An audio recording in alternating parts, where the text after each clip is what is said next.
आपने पितृ ऋण के बारे में सुना होगा, लेकिन क्या आप जानते हैं कि पितृ ऋण के अलावा भी मनुष्य इस पृथ्वी पर 4 और ऋण लेकर जन्म लेता है।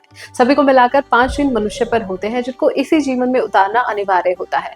बिना इन पांचों ऋणों के उतारे इंसान के जीवन के कार्य अधूरे माने जाते हैं।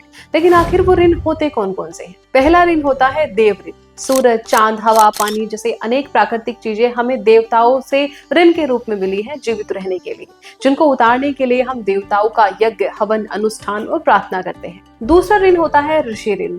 उन ऋषियों का ऋण जिन्होंने हमें वेद, शास्त्र, ज्ञान दिया है, जिसको उतारने के लिए हमें उनके दिए ज्ञान, परामर्श, विधियों, परंपराओं को अपने जीवन में उतारना होता है और अपनी आने वाली पीढ़ी को बताना होता है, जिससे इस ऋण से मुक्ति पाई जा सके।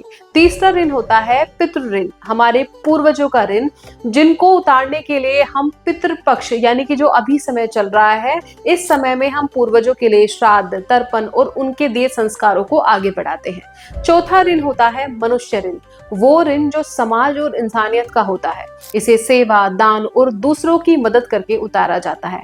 पांचवा और आखिरी ऋण होता है भूत ऋण, यानी कि धरती, प्रकृति और जीव जंतुओं का। इसे पेड़ लगाकर, पशु पक्षियों को भोजन देकर और प्रकृति की रक्षा करके चुकाया जाता है। ये पांचों ही ऋण मनुष्य के लिए महत्वपूर्ण होते हैं, जिन्हें चुकाना जरूरी होता है। तो आपने कौन कौन से ऋण उतारे हैं अपने जीवन में?